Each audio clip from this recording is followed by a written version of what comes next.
وَإِذَا سَأَلَكَ عِبَادِي عَنِّي فَإِنِّي قَرِيبٌ أُجِيبُ دَعْوَةَ الدَّاعِ إِذَا دَعَانِ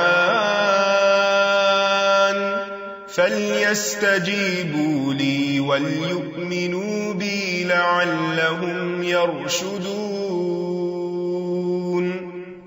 نحمده ونصلي على رسوله الكريم اما بعد فاعوذ باللہ من الشیطان الرجیم بسم اللہ الرحمن الرحیم رب اشرح لی صدری ویسر لی امری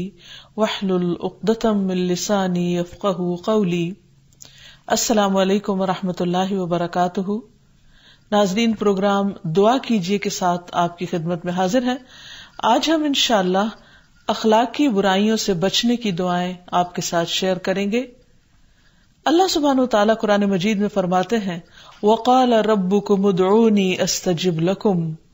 اور تمہارے رب نے کہا کہ تم مجھ سے دعا مانگو، میں تمہاری دعا قبول کروں گا۔ تو ہم سب کو اللہ سبحانہ وتعالیٰ سے دین اور دنیا کی تمام تر بھلائیاں مانگنے کے لیے خوب خوب دعائیں کرنی چاہیے، اور دعا کرنے سے پہلے اللہ سبحانہ وتعالیٰ کی حمد و ثنا، سبحان اللہ والحمد للہ ولا الہ الا اللہ واللہ اکبر ولا حول ولا قوة الا باللہ،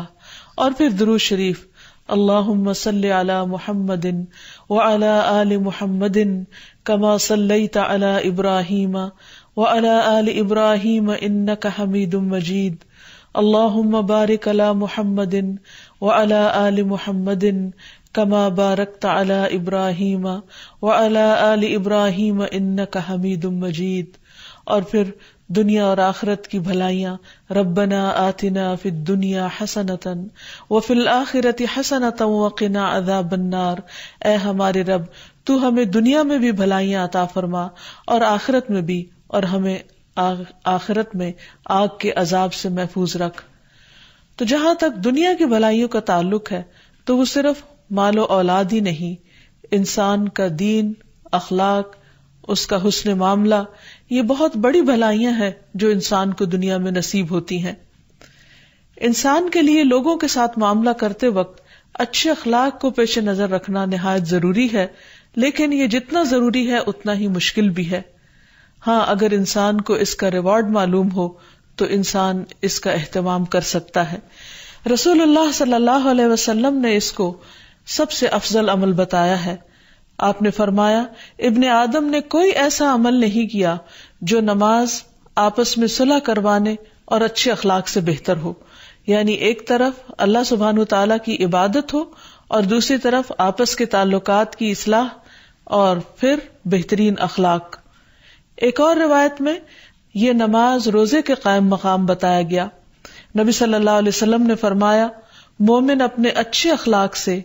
روزہ دار اور قیام کرنے والے کا درجہ حاصل کر لیتا ہے، یعنی وہ شخص جو دن کو نفلی روزہ رکھتا ہے اور رات کو نفلی عبادت پڑھتا ہے وہ بہت پرہیزگار اور نیک تصور کیا جاتا ہے۔ تو اسی طرح اگر کسی شخص کے اندر یہ دو خوبیاں نہیں بھی لیکن اس کا اخلاق سب کے ساتھ اچھا ہے، اس کی عادات اچھی ہیں، اس کے طور طریقے اچھے ہیں، وہ دوسروں کے لیے باعث راحت ہے، تو یہ چیز انسان کے لیے درجات کی بلندی کا باعث ہے۔ ایسے بندے اللہ کے محبوب بندے ہیں جن کے اخلاق بہترین ہیں۔ رسول اللہ صلی اللہ علیہ وسلم سے ایک مرتبہ پوچھا گیا کہ اللہ کے بندوں میں اللہ کے نزدیک کون زیادہ سے زیادہ محبوب ہے، یعنی اللہ تعالیٰ کو کون پیارا ہے؟ آپ نے فرمایا جو سب سے اچھے اخلاق والے ہیں۔ پھر اسی طرح قیامت کے دن نبی صلی اللہ علیہ وسلم کے قریب ترین لوگ، یعنی آپ کی مجلس کے قریب ترین وہ لوگ ہوں گے جن کے اخلاق سب سے اچھے ہوں گے۔ پھر اسی طرح ایک اور روایت کے مطابق بہترین امتی ان کو قرار دیا گیا، یعنی جو نبی صلی اللہ علیہ وسلم کے محبوب ہیں یا آپ کی امت کے چنے ہوئے لوگ ہیں جن کے اخلاق سب سے اچھے ہیں، یعنی جن کی عادات بہترین ہیں۔ پھر اسی طرح ایک اور حدیث سے ہمیں یہ بھی پتہ چلتا ہے کہ اچھا اخلاق میزان میں سب سے بھاری نیکی ہوگا۔ ابو درداء سے روایت ہے کہ نبی صلی اللہ علیہ وسلم نے فرمایا مومن کے میزان میں قیامت کے دن سب سے بھاری چیز اچھا اخلاق ہوگا۔ پھر اسی طرح یہ بھی یاد رہے کہ اچھا اخلاق صرف وقتی طور پر کسی خاص مطلب یا مقصد کی خاطر کسی کے ساتھ اچھی طرح معاملہ کرنا یا اچھی طرح بات چیت کرنا ہی نہیں، بلکہ یہ انسان کی عادت کا حصہ ہونا چاہیے، کیونکہ اخلاق کا لفظ جو ہے یہ خلق سے ہے، اور خلق عادت کو کہتے ہیں. یعنی انسان کا ایک خلق ہے، یعنی اس کی شکل و صورت ہے، اور ایک اس کا خلق ہے، یعنی اس کی عادات ہیں. تو بہترین انسان، خوبصورت انسان وہی ہو سکتا ہے کہ جس کا اخلاق اچھا ہو، خواہ بظاہر عام معیار کے مطابق شکل و صورت معمولی ہی کیوں نہ ہو،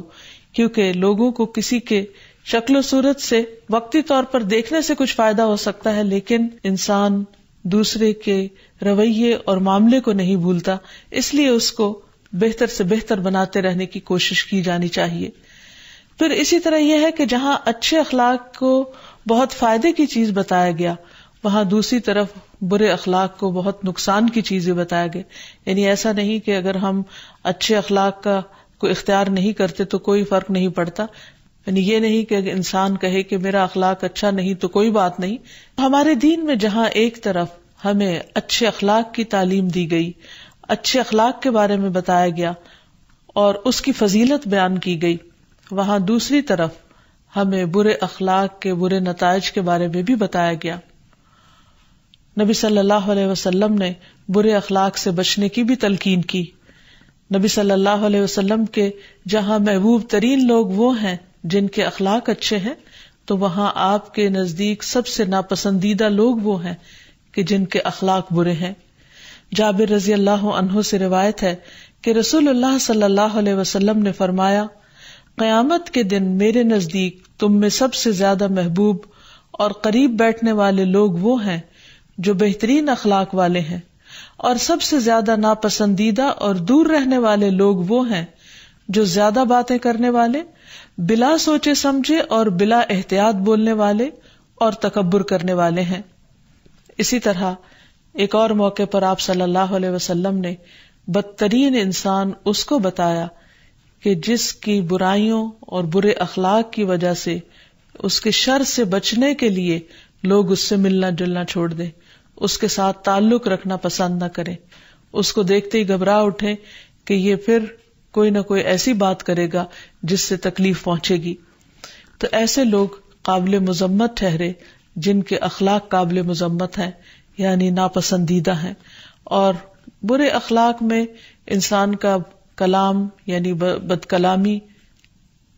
اور یہ یاد رکھیے کہ اخلاق انسان کے پوری شخصیت کا عکاس ہوتا ہے، جس میں انسان کی گفتگو،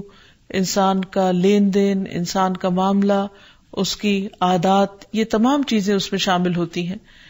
یاد رکھیے کہ اخلاق کا تعلق انسان کی پوری شخصیت کے ساتھ ہے. انسان کی گفتگو، انسان کے چہرے کے تاثرات، انسان کی چال ڈھال، انسان کے اٹھنے بیٹھنے کا طریقہ، یہ ساری چیزیں اخلاق سے تعلق رکھتی ہیں.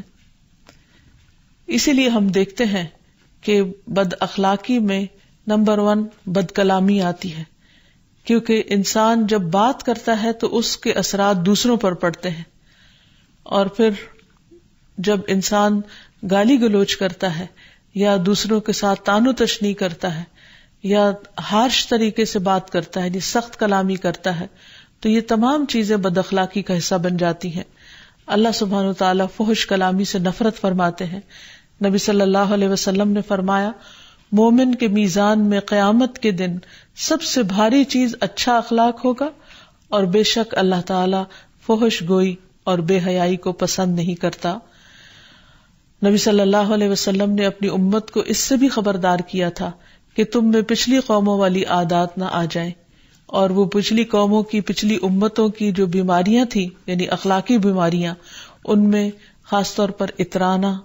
تکبر کرنا، بوسٹنگ کرنا، زیادہ مال جمع کرنے کی حرص کرنا، یعنی دوسروں پر خرچ کرنے کی بجائے صرف اپنے لیے ہی سمیٹ کر رکھنا، فریب سے کام لینا، چیٹ کرنا، دھوکہ دینا، بغض کرنا، حسد کرنا، جیلس ہونا، یہاں تک کہ زیادتی ہونے لگے، یعنی دوسروں کے ساتھ معاملات میں حد سے بڑھ جانا، یعنی ان کے ساتھ ایسا معاملہ کرنا کہ جو عقل، اخلاق، تہذیب کے دائرے سے باہر ہو. تو ان چیزوں سے بچنا نہایت ضروری ہے۔ اب ان چیزوں سے بچنے کے لیے جہاں انسان کوشش کرتا ہے وہاں اس کے ساتھ ساتھ اس کو دعا کی بھی ضرورت ہوتی ہے۔ اسی لیے نبی صلی اللہ علیہ وسلم نے بد اخلاقی کی تمام اقسام سے بچنے کی دعائیں ہمیں سکھائی ہیں، مثلاً بخل، کنجوسی، تنگ دلی، شح، اسی طرح بغض، پھر اسی طرح عداوت، دشمنی رکھنا، پھر دوسروں کے ساتھ روگردانی برتنا، لا تعلقی کا اظہار کرنا، لیے دیے رہنا، بدگمانی کرنا، جس کے بارے میں نبی صلی اللہ علیہ وسلم نے فرمایا کہ بدگمانی سے بچو کیونکہ بدگمانی سب سے جھوٹی بات ہے۔ پھر اسی طرح دوسروں کے عیب تلاش کرنا، ان کی بے عزتی کرنا، تکبر کرنا۔ پھر تکبر میں یہ چیز بھی شامل ہوتی ہے کہ انسان حق کا انکار کرے اور اس کے ساتھ ساتھ دوسروں کو حقیر سمجھے، یعنی دوسرے کو کوئی اہمیت نہ دینا۔ پھر اسی طرح زیادہ حاصل کرنے کی حرص اور لالچ انسان کو ان تمام چیزوں پر بعض اوقات اکساتی ہے۔ تو نبی صلی اللہ علیہ وسلم نے ایک طرف ہمیں دعائیں سکھائی ہیں اور دوسری طرف ہمیں اخلاقی برائیوں سے بچنے کے طریقے بھی سکھائے ہیں اور ان چیزوں کی نشاندہی بھی فرما دی ہے جو اللہ سبحانہ و تعالیٰ کو ناپسند ہے۔ تو جہاں تک اخلاقی برائیوں سے بچنے کا حل ہے، یعنی آپ نے جو سولوشن بتائے ہیں کہ ان خرابیوں سے اور ان چیزوں سے کیسے بچا جا سکے جو انسان کو بدنما بناتے ہیں، تو اس میں سب سے پہلی بات تو یہ کہ انسان اپنی حیثیت کو پہچانے کہ امت میں اس کی حیثیت کیا ہے۔ رسول اللہ صلی اللہ علیہ وسلم نے فرمایا، مومن بندوں کی مثال ان کی آپس کی محبت، ہمدردی اور شفقت میں ایک جسم کی طرح ہے۔ جب جسم کے ایک حصے کو کوئی تکلیف ہوتی ہے تو سارے جسم کو شب بیداری اور بخار کا احساس ہوتا ہے۔ یعنی اگر انسان اپنے آپ کو دوسرے لوگوں سے الگ چیز نہ سمجھے، انہی کا حصہ سمجھے، تو پھر ہو نہیں سکتا کہ انسان اس حصے کو نقصان دینے کی کوشش کرے، کیونکہ وہ بھی اسی کے جسم کا ہی ایک حصہ ہے۔ مثلاً اگر انسان کے سر کو درد ہوتا ہے تو انسان یہ تو نہیں کر سکتا کہ اپنا سر کاٹ کر ایک طرف رکھ دے کیونکہ باقی جسم کا سر سے کوئی تعلق نہیں، یا اسی طرح انسان کے پاؤں میں کوئی تکلیف ہو تو اسے باقی جسم سے الگ کر دے اور پاؤں کے ساتھ کوئی ظالمانہ معاملہ کرے۔ تو اسی طرح انسان کو جب اپنی حیثیت سمجھ میں آئے گی کہ وہ ایک بڑی امت کا حصہ ہے، ایک جز ہے، تو پھر وہ کل کو نقصان پہنچانے کی کوشش نہیں کرے گا جز ہوتے ہوئے۔ پھر اسی طرح آپس میں محبت کے ساتھ رہنے کے طریقے سوچنے چاہیے، کیونکہ آپس کی محبت ایمان کا حصہ ہے اور یہی ایمان انسان کو پھر جنت میں لے جانے والا ہے۔ رسول اللہ صلی اللہ علیہ وسلم نے وارننگ دی تھی کہ تم جنت میں داخل نہیں ہوگے جب تک کہ ایمان نہیں لاؤ گے، اور ایمان نہیں لاؤ گے جب تک کہ آپس میں محبت نہیں کرو گے۔ تو گویا آپس کی محبت ایمان ہے اور ایمان جنت میں داخلے کا ذریعہ ہے۔ اور پھر اس شخص کے اندر کوئی خیر نہیں بتائی گئی کہ جس کے اندر نہ محبت کرنے کا جذبہ ہو اور نہ ہی وہ کسی سے محبت کرے اور نہ لوگ اس سے محبت کریں۔ پھر اسی طرح قیامت کے دن ایسے لوگ جو ایک دوسرے سے محبت کرنے والے ہوں گے، اللہ سبحانہ وتعالیٰ ان کو خود پکاریں گے اور انہیں بہترین جزا عطا فرمائیں گے۔ اللہ تعالیٰ ان کی عزت فرمائیں گے اور فرمائیں گے کہ این المتحابون فیہ، کہاں ہیں وہ لوگ جو میری خاطر آپس میں محبت کرتے ہیں؟ میرے جلال کی قسم، آج کے دن میں ان کو اپنے سائے میں رکھوں گا جس دن میرے سائے کے علاوہ کوئی اور سایہ نہ ہوگا۔ تو اتنا بڑا مقام، اتنی بڑی عزت اور اتنا بڑا اعزاز اسی شخص کو مل سکتا ہے جو دنیا میں دوسروں سے اللہ کی خاطر بے لوث اور بے غرض محبت کرنا جانتا ہو۔ اور محبت بہت سے معاملوں کو آسان کر دیتی ہے۔ جب انسان کو انسانوں سے محبت ہوتی تو خود بخود اس کے دل میں دوسروں کا احترام آتا ہے، اچھے معاملے کو دل چاہتا ہے۔ لیکن جب انسان کے اندر بغض اور عداوت ہوتی ہے تو دوسرے کی نیکیاں اور حسن سلوک بھی اس کو برا معلوم ہوتا ہے۔ پھر اسی طرح ہمیں ہر ایک کے لیے نرم دل اور مہربان ہونے کی ضرورت ہے۔ رسول اللہ صلی اللہ علیہ وسلم نے اس شخص کو جنتی قرار دیا جو رشتہ داروں اور مسلمانوں کے لیے مہربان اور نرم دل ہوتا ہے،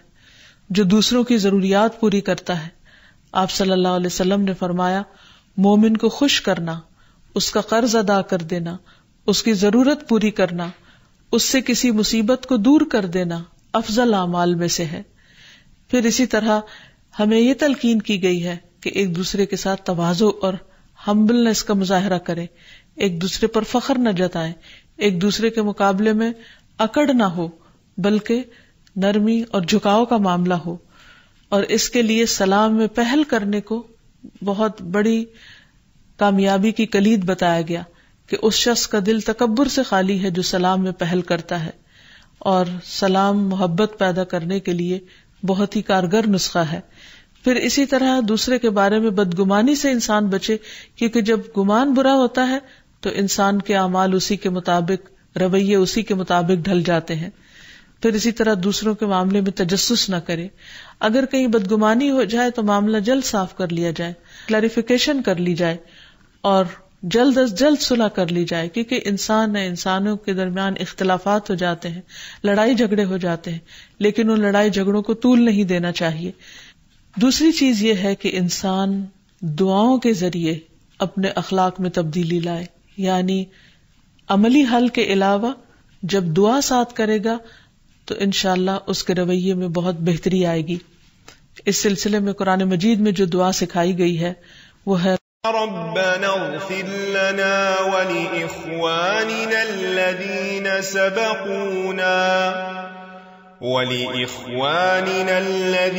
سبقونا بالإيمان ولا تجعل في قلوبنا غلا للذين آمنوا ربنا إنك رؤوف رحيم۔ اے ہمارے رب، ہمیں بھی بخش دے اور ہمارے ان بھائیوں کو بھی جو ہم سے پہلے ایمان لائے تھے، اور جو لوگ ایمان لائے ہیں ان کے لیے ہمارے دلوں میں کدورت نہ رہنے دے۔ اے ہمارے رب، تو بڑا شفقت کرنے والا اور رحم کرنے والا ہے۔ یعنی اللہ سبحانہ وتعالیٰ نے ہمیں یہ دعا سکھائی ہے کہ ہم تمام اہل ایمان سے محبت کرنے والے ہوں، اور اگر ان کی طرف سے ہمیں کوئی تکلیف پہنچی بھی ہو تو ان کے لیے دلوں کو صاف کر لیا جائے اور اپنے دل سے دوسروں کے خلاف ہر قسم کا میل کچیل اور کدورت ہٹا دی جائے، دور کر دی جائے، دھو ڈالی جائے۔ پھر اسی طرح اچھی سیرت اور اچھے اخلاق کے لیے دعا سکھائی گئی۔ اسی طرح اچھی سیرت کے لیے دعا کی جائے۔ حضرت عائشہ کہتی ہیں کہ رسول اللہ صلی اللہ علیہ وسلم نے اس سلسلے میں یہ دعا سکھائی ہے، اللہم احسنت خلقی واحسن خلقی، اے اللہ تو نے میری صورت بہت اچھی بنائی ہے، پس میری سیرت کو بھی بہت اچھا کر دے۔ یعنی جیسے تو نے مجھے شکل اچھی دی ہے ایسا ہی مجھے اخلاق بھی اچھا دے دے۔ پھر اسی طرح ایک اور روایت میں آتا ہے، اللہم اہدنی لأحسن الاخلاق لا یہدی لأحسنها الا انت واصرف عنی سیئها لا یصرف عنی سیئها الا انت۔ اے اللہ مجھے اچھے اخلاق کی ہدایت عطا فرما، تیرے سوا کوئی اچھے اخلاق کی ہدایت نہیں دے سکتا، اور برے اخلاق مجھ سے دور کر دے، تیرے سوا کوئی بھی مجھ سے برے اخلاق دور کرنے والا نہیں۔ کیونکہ بعض اوقات انسان اپنی بری عادتوں سے خود بھی تنگ آتا ہے، اس کے آس پاس کے لوگ بھی تنگ ہوتے ہیں، لیکن باوجود کوشش کے وہ ان کو چھوڑ نہیں پاتا۔ تو اس لیے اس سلسلے میں اللہ تعالیٰ سے دعا بھی کرنی چاہیے کہ وہ ہماری مدد فرمائے اور ہمیں ایسی چیزوں کو چھوڑنے کی توفیق دے کہ جس سے ہمارے اعمال ہمارے لیے نقصان دہ بنے۔ پھر بری اخلاقی صفات سے اللہ کی پناہ مانگنا، اللہم انی اعوذ بک من منکرات الاخلاق والاعمال والاہواء، اے اللہ بے شک میں تجھ سے برے اخلاق، برے اعمال اور بری خواہشات سے پناہ مانگتا ہوں، یعنی یہ تمام خرابیاں میرے اندر ہیں، تو ہی مجھے ان سے بچانے والا ہے، لہٰذا مجھے اپنی پناہ میں لے لے۔ اسی طرح دل کی سختی، غفلت